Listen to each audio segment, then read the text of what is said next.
Welcome back, League fans. I hope you guys got your popcorn ready because we are gearing up for game number 3 after an incredible comeback victory from Team Liquid that was mounted largely thanks to not just player of the game Reignover, but Lorlo too. Yeah, Lorlo in the top lane did a really good job on that Renekton, and I feel like this Renekton pick against a team that doesn't really have any tanks, it becomes such a big disruptor, like the analyst desk was saying. And this pick is paying off huge in this series. It may be banned moving forward, but also the Graves for Reignover is huge performance on that champion. It's the one that when we were looking at his champion pool as the meta was shifting, we were like, all right, he plays Rengar, but it's perma-banned. Okay, Rek'Sai, what else does he have? Olaf, etc. But it was like people were triple banning him, remember, on blue side? Oh, yeah. And it was like, what's he got? Graves was the answer, and Graves pushed more and more into the meta, means that this champion for him is just super good. Both of them had such stellar performances, and they've got to be feeling good now heading into game number 3, knowing, hey, we were behind for 40 minutes, but we were able to come back and win that second match. Yeah, and TL, it's been ups and downs for them, especially sitting at 3 and 8. And now, winner of this game takes the match. Is the Echo Fox going to have another 0-2 week? Will they go 1-1? Will it be TL actually having a 2-0 after the roster swap and trade? What a phenomenal introduction to a new role that would be for Piglet, to have a 2-0 week after making that swap, after having there be so many questions about it, saying, you know, is this actually going to work? A lot of people criticized Team Liquid for this. A lot of people were looking at this like, this can't be the right move. Surely there was a better decision out there. Yeah. But if Piglet can have a 2-0 going into this, if that can be his starter, that would be one hell of an impression to make on that community that's second-guessing you. Yeah, right now, interesting, because what's going to happen is I think it'll be first pick Rengar for Acadian or the Graves. And that's what I think. I was thinking TL, it's like you can last ban the Rengar, and that's fine. But then that means Echo Fox probably take Graves, and you want Graves. Right. You got to keep the Graves up and available for Reignover. That performance from last game just pretty much dictates it. They're hovering over it right now. Not going to be surprised to see that locked in at all. Acadian did take Rengar first. Jhin also going to be hovered by Team Liquid. They decided to lock that one in instead of the Graves. Yeah, I was thinking Jhin and Graves both here. If that's the way that they're going for their jungle, there you go. Now, Renekton is still up, and remember to keep your eyes on this champion because that's one that we're talking a lot about, has done a lot in terms of this series for both teams when they won. They did it off the back of some Renekton performance. Yeah, and it was even a kind of a blind pick for TL because they picked it thinking it was into the Camille. Camille gets flexed down to the bottom side, and so TL now have not as good of a matchup. And look at that. Looper just sweeps it up. Boom. Renekton picked up blind pick top laner. Hey, if it worked in 2 games already, what's saying it's not going to work in a third one now? They also decided to grab the Ashe for themselves, so we're not going to see one of these teams relegated to a lower tier 80 carry in the Ezreal this time around. Instead, it's going to be Varus banned away, and the other top 2 80 carries picked, one for each side, obviously.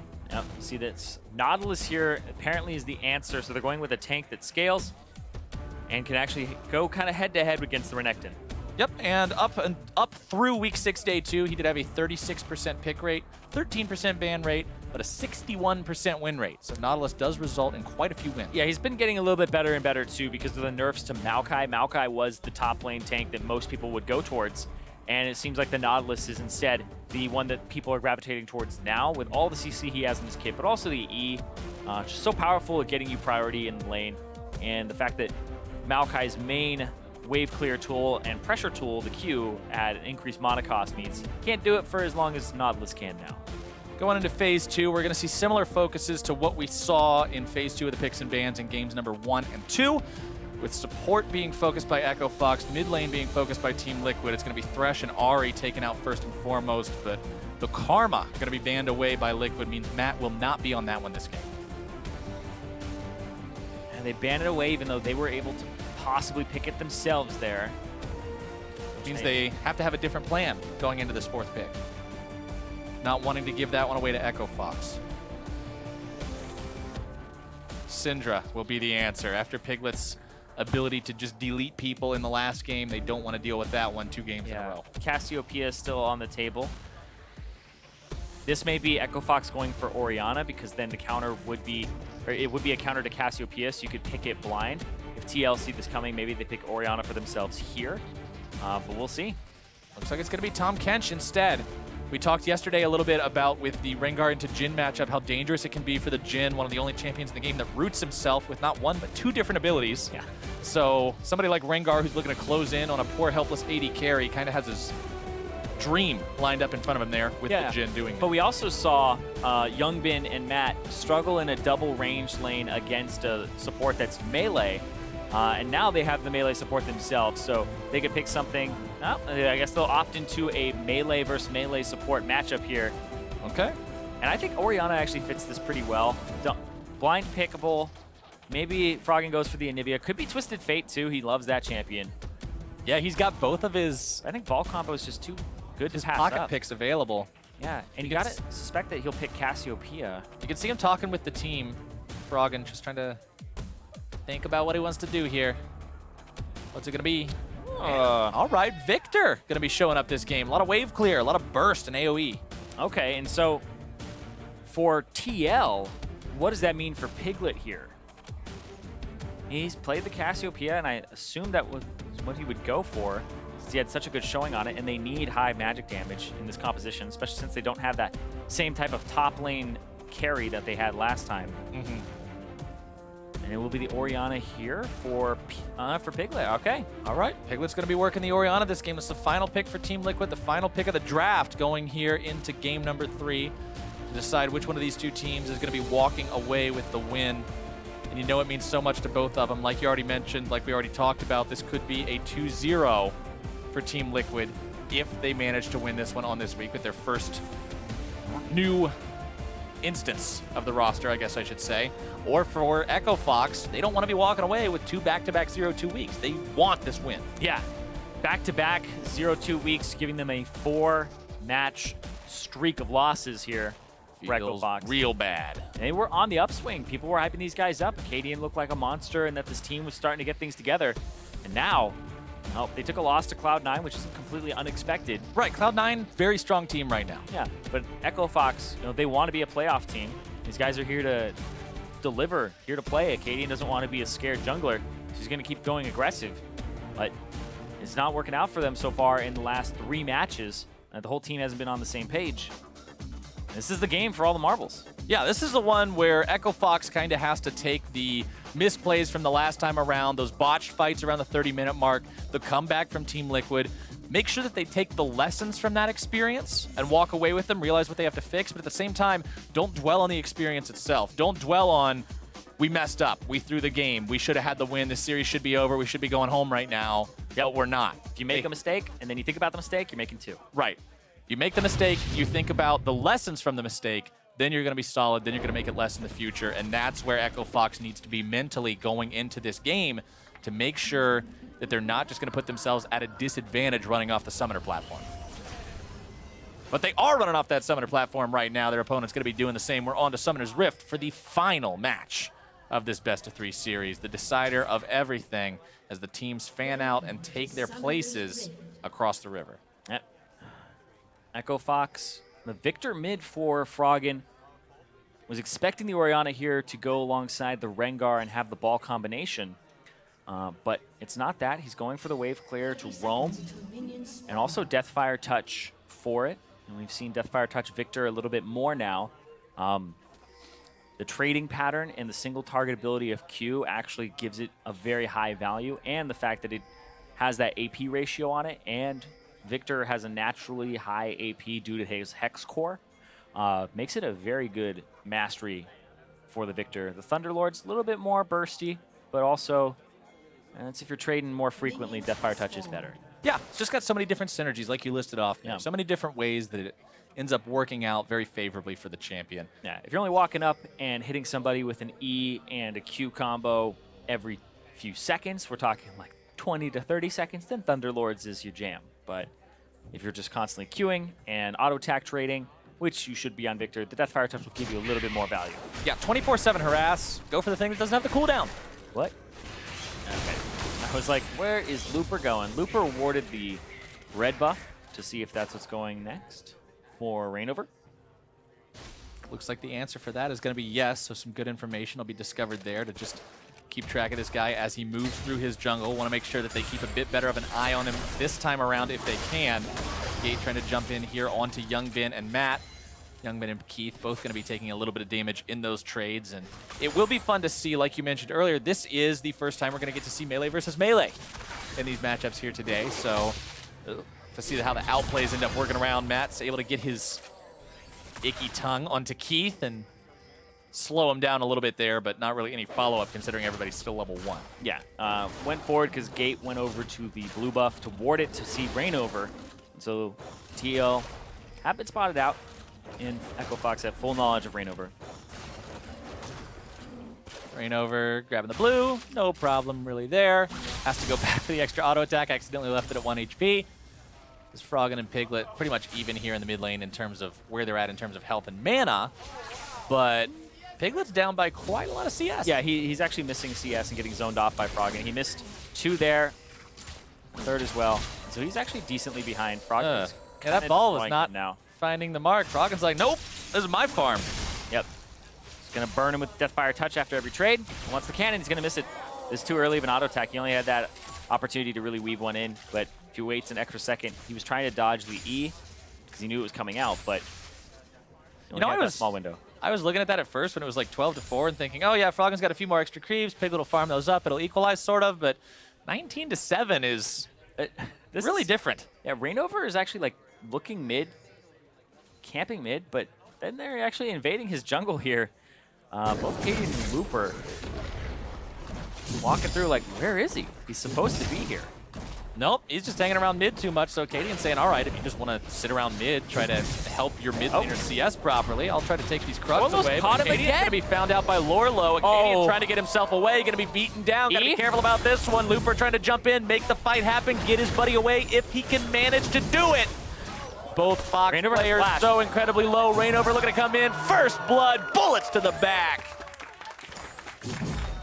Completely out of sync for Acadian and Looper. Looper did not have priority on the wave, still level 3, and Lorlo level 4 able to actually just push up and went in, and Lorlo is actually really good about defending Krugs. It's the way that he got the flash out of Acadian in game 1, and it's actually just so interesting to watch because he'll shove, and then even when he's getting shoved in, he will help his jungler. He's just a big team player there, and you can see hit level 4, Looper still 3, and then he goes to the Krugs, finds Acadian there, stops him from finishing them off, and he actually didn't really have vision of this happening.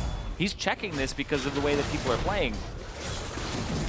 There's no wards in that area. That I think the last time that he had spotted Acadian was maybe around mid lane, and maybe Rainover got a small look at him when he was trying to go for mid.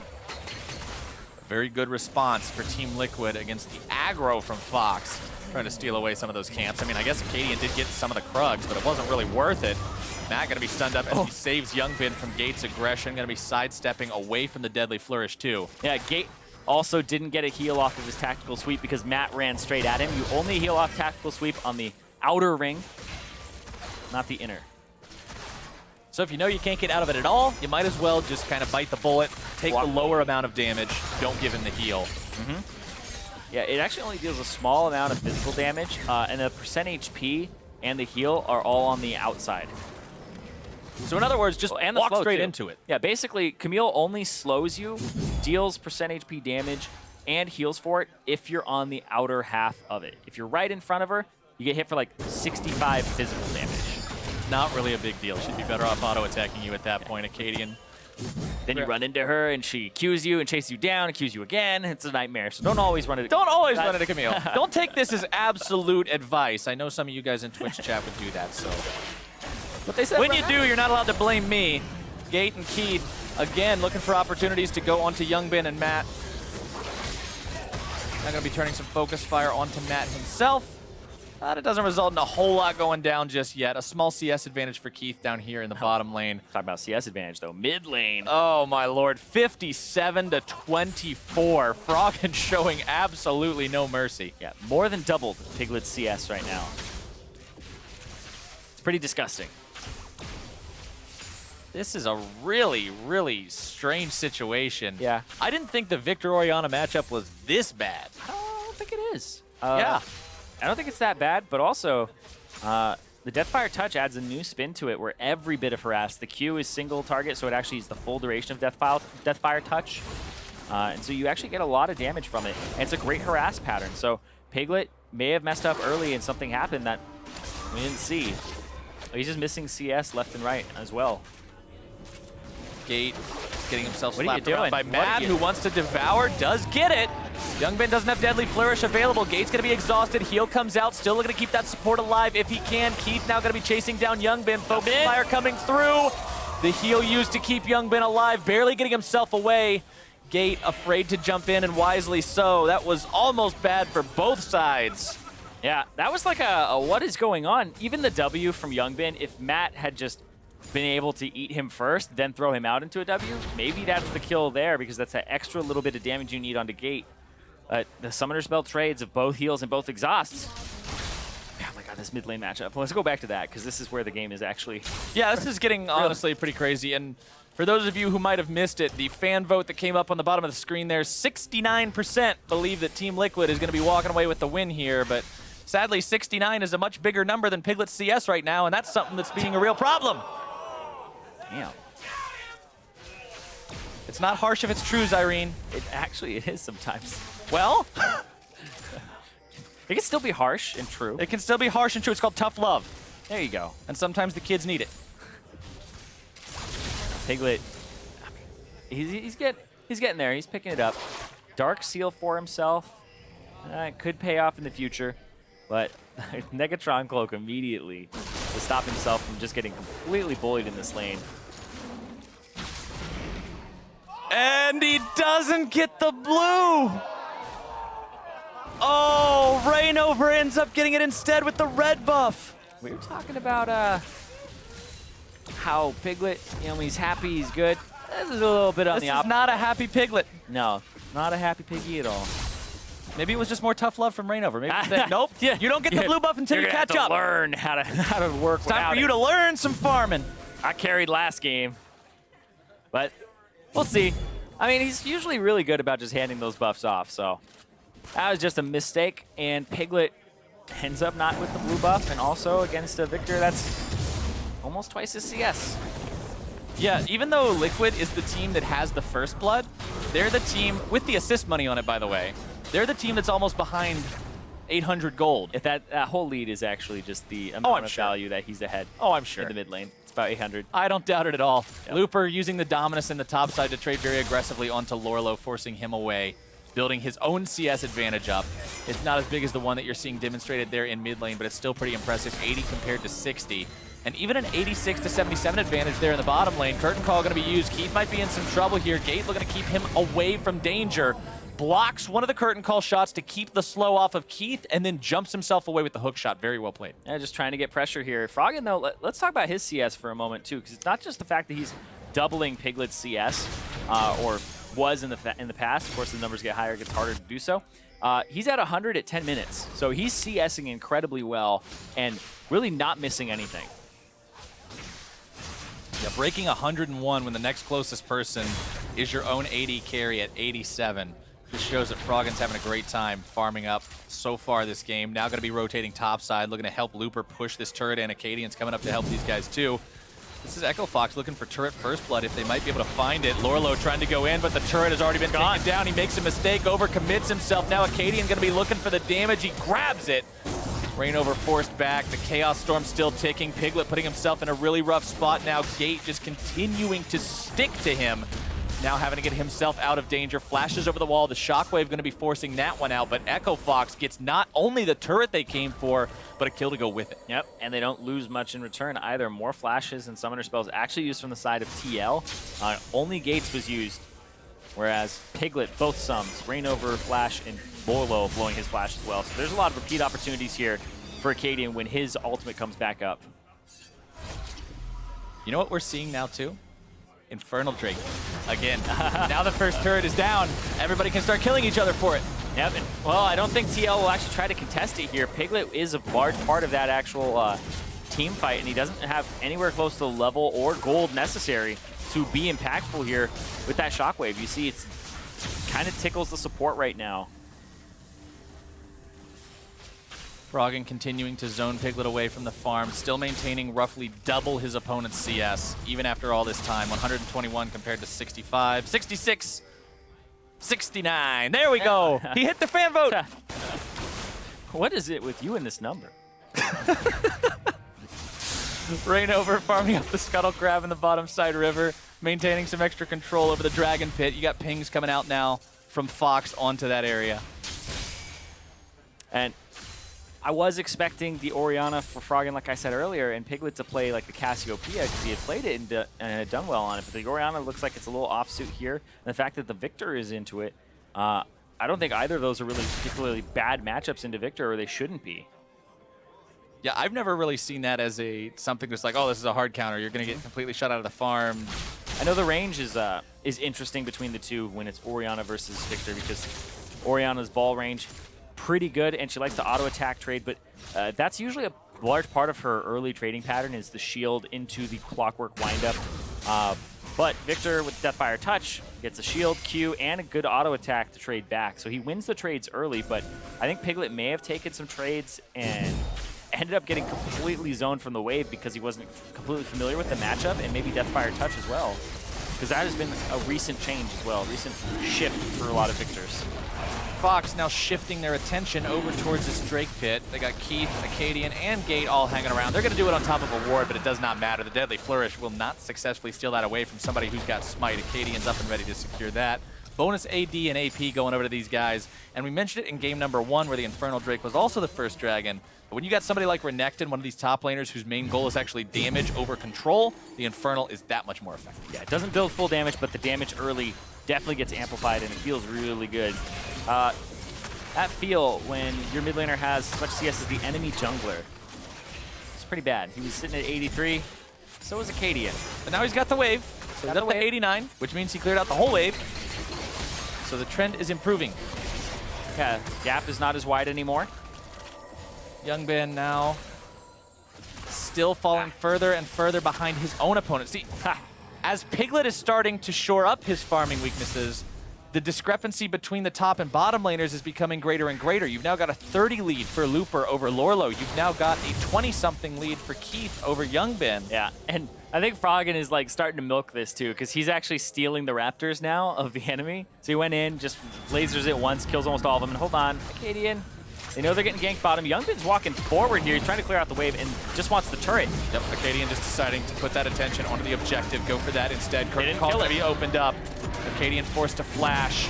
Keith wants to block that 4th shot. Make sure he keeps Acadian alive. Rainover looking to work his way now into the fight. How do they disengage this one safely? Deadly Flourish finding its way onto Acadian. Red turret destroyed. Meanwhile, in the mid lane, TP going to be channeled, but not finding anything, and everybody from Echo Fox walks away. Yep, Froggen owning the mid lane, 165 CS, and just trashing that turret. Now he's going after that mid tier 2, and now Piglet's going to have to walk up by himself. And they're looking for a play here, Abyssal Voyage. Abyssal Voyage takes Rainover in the back line, looking to make some kind of a move. Youngban might get brought down with him, but he will not. Gate getting himself away, but Keith is the one who ultimately dies for this, as Team Liquid now has 3 people bottom to take that turret. This is really good from Froggen. He went mid, and then Piglet has to stay there and clear out the wave. He's desperate for CS. So Froggen goes top and gets a ton of damage on this turret here. He's got one more minion on it. That's enough to finish it. Yeah, they're actually going to get the tier 2 top at the same time their opponents get the tier 1 bottom. Yeah, and that's going to be a 3 turret to 1 lead for Echo Fox there. They're doing really well here. This is stemming from mid lane. In Froggen, we talked about sometimes you get mid lane advantages and he wouldn't spill it over into other lanes. And that's exactly what's happening here is we see him go top, we see him roam. And that was a criticism of him in the early part of the split was, man, this guy only roams when he's playing Twisted Fate. And now we're seeing him actually get out of the lane by his little legs, no TP, nothing like that.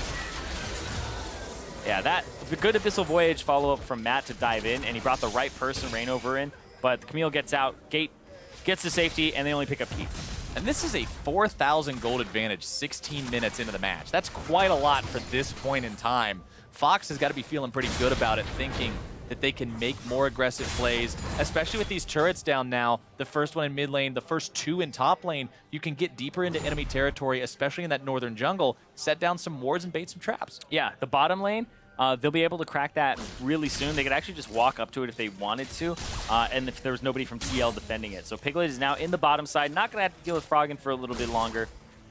Ooh, cannon minion.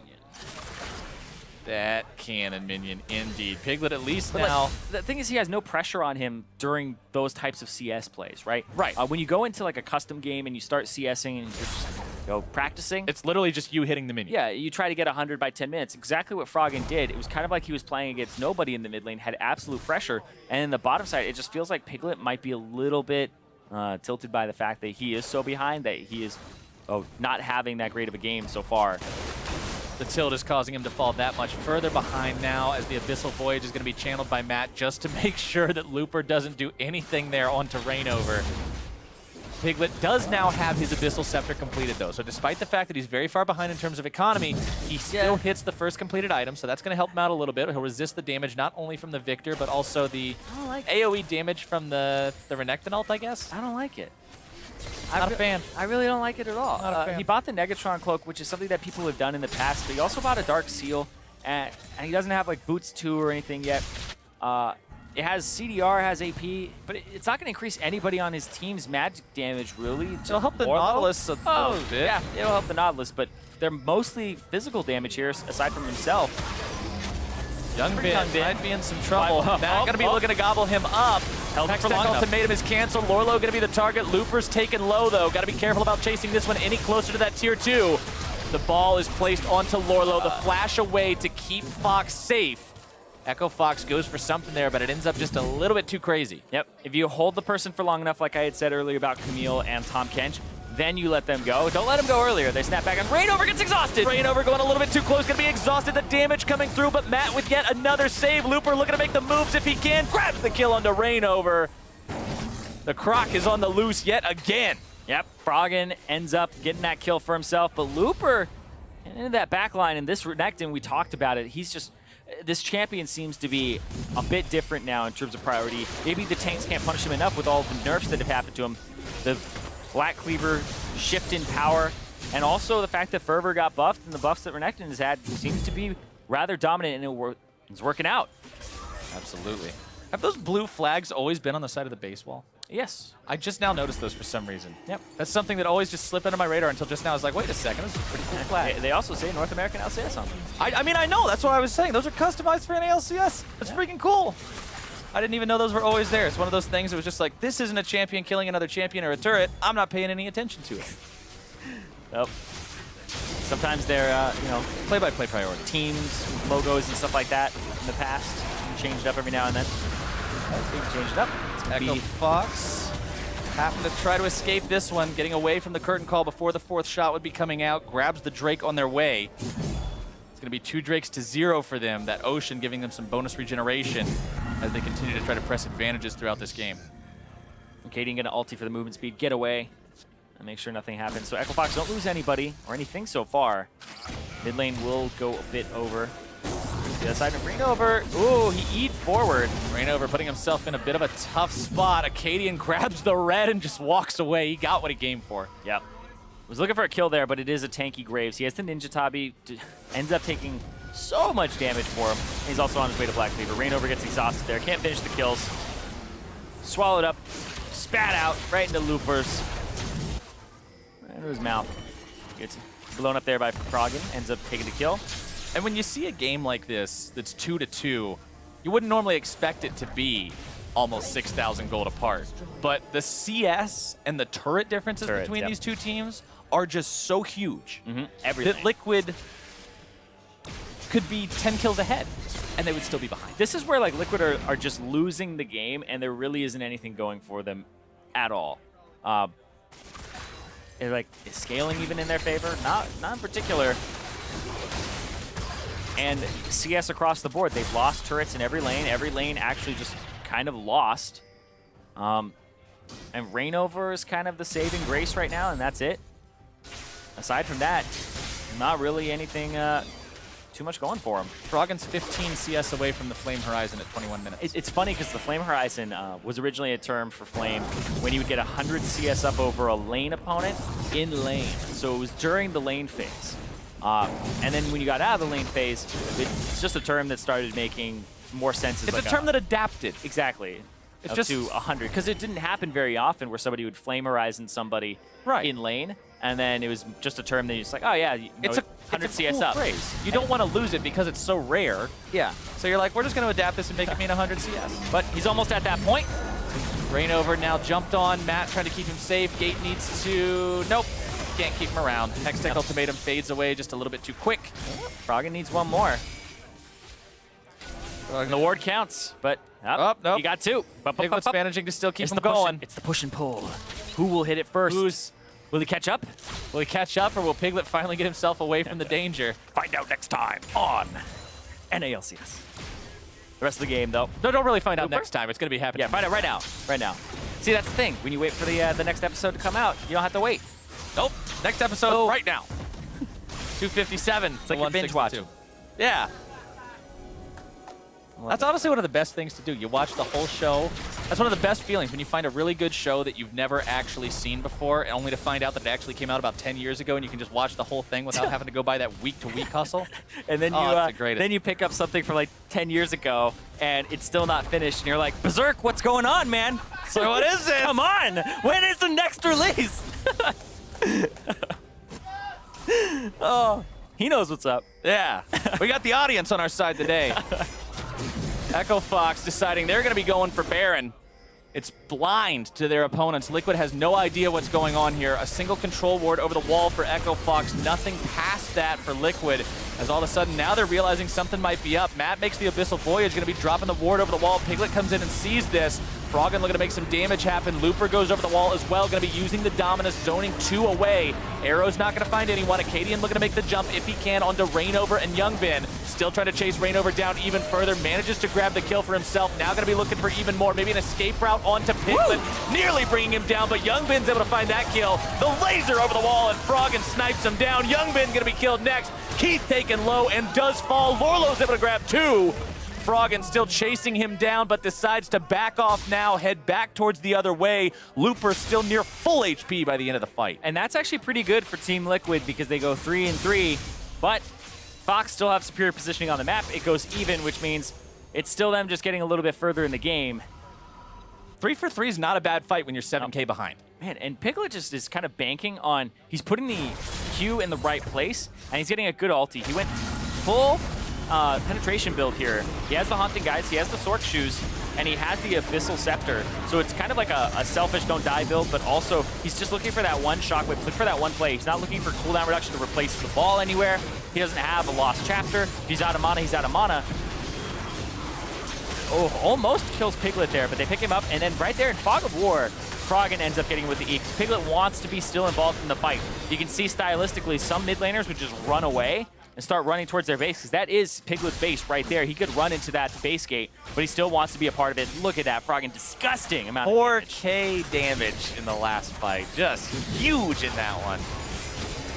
But you talked about it. He felt like he was farming alone for the first part of the game, so he was able to build up this massive economy. He's able to be this huge threat that has a Lich Bane and an Abyssal Scepter and this big ole Hex Core. Yep. Man, Froggen did enough damage to kill both Piglet and Youngbin and then deal 1,000 more.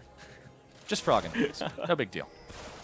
No big deal. Echo Fox with a 2-0 and 3 mid laner. Perfect kill participation. No deaths so far. 278 farm.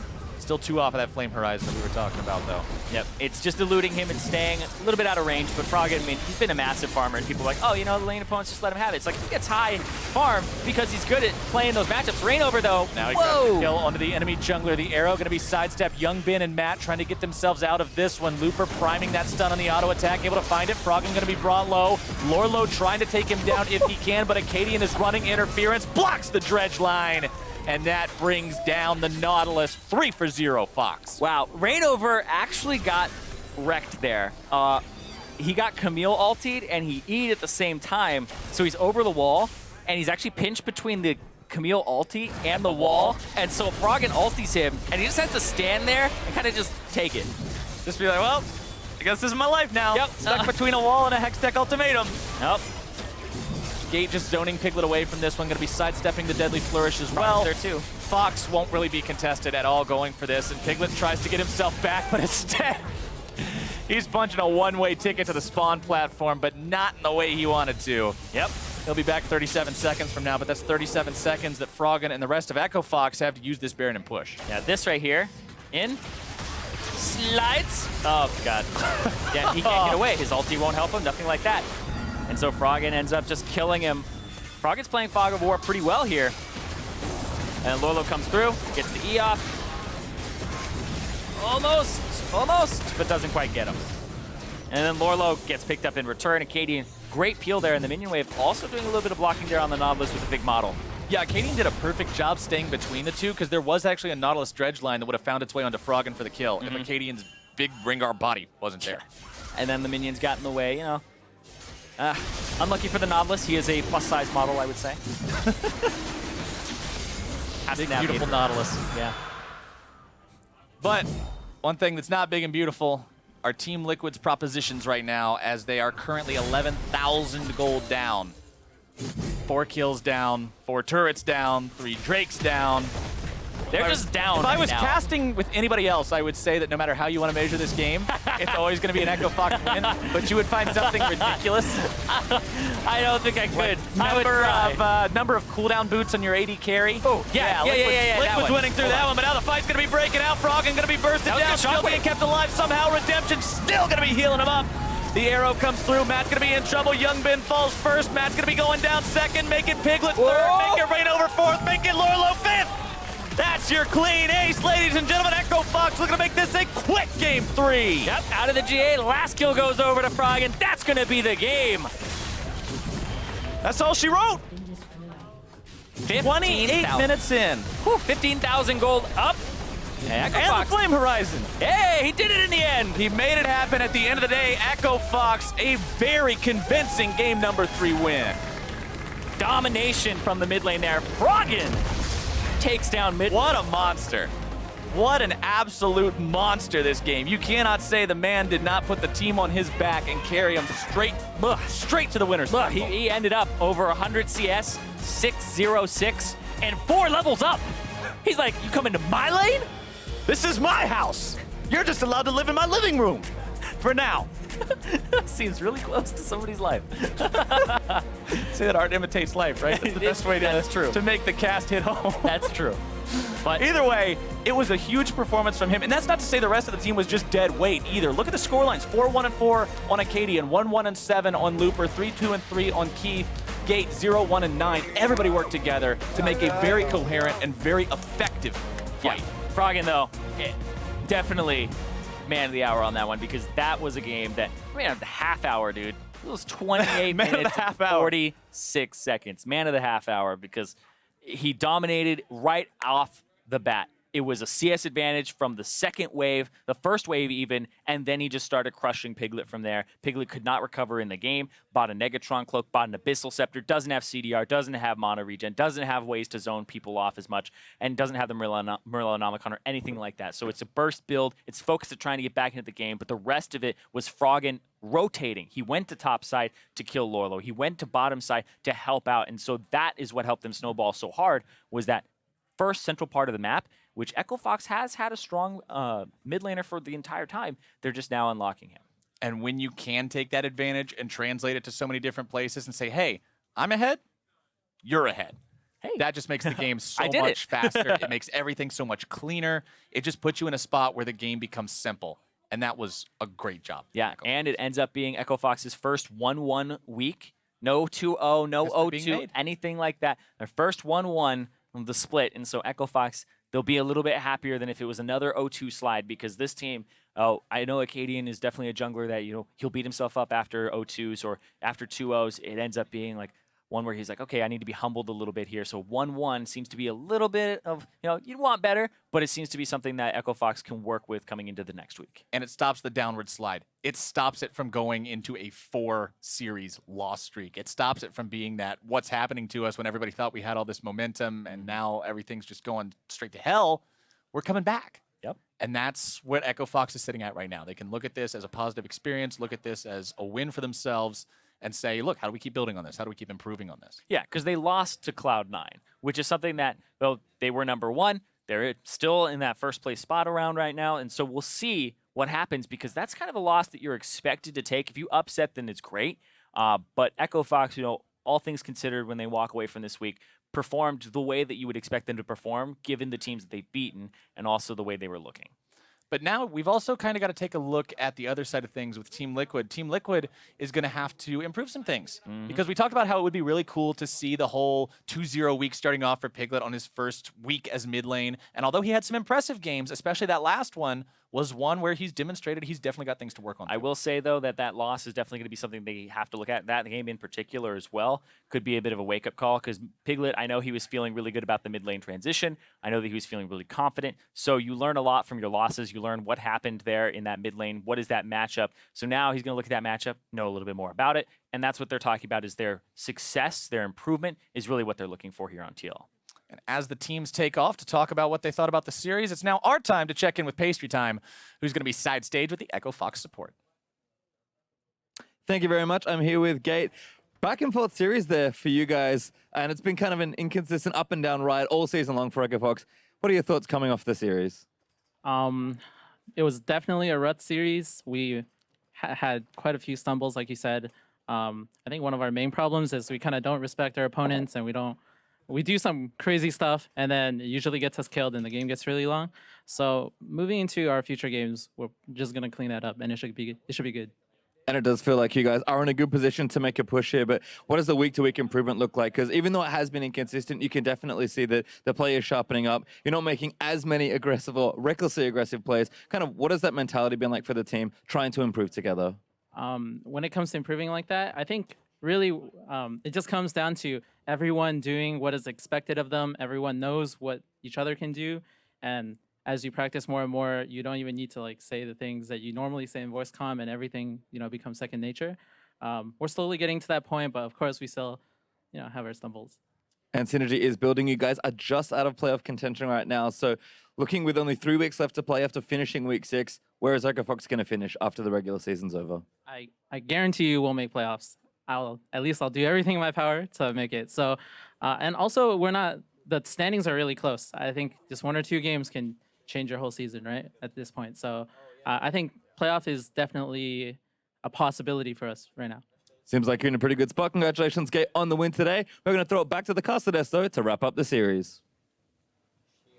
All right, thanks a lot, guys. Always good to hear the thoughts of the players after they get done with a victory like that, see exactly where they're standing and where they think they're going to be once the dust is all settled. But looking back at that game, when you think about the player of the game, when you think about the man who influenced everything the most, one name comes to everybody's mind in that third match. It's got to be. Oh.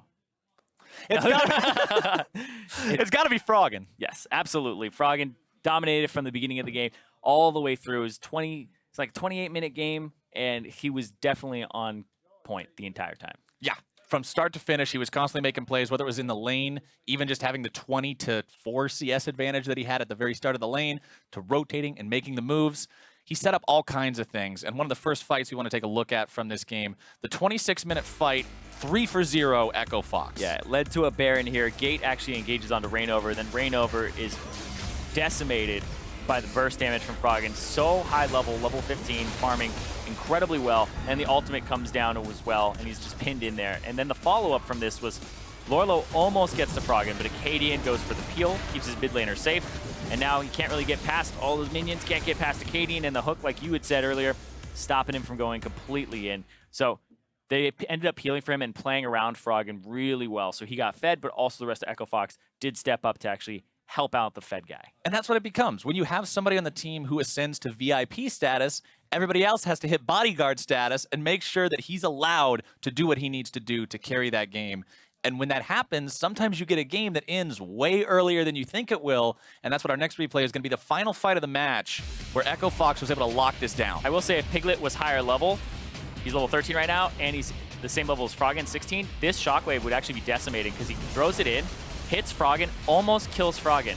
Barely. And it also chunks Acadian to about half. Froggen still stays alive, deals a lot of damage in this fight. Then Youngbin gets bopped there by the arrow, and then they're able to pick up 3 kills, 4 kills on the back of it, pop the GA, and finish it off with the ace.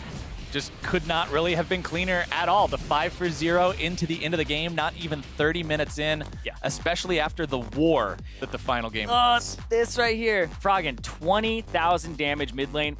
Piglet, 5,400. He actually did do less than the Tom Kench support.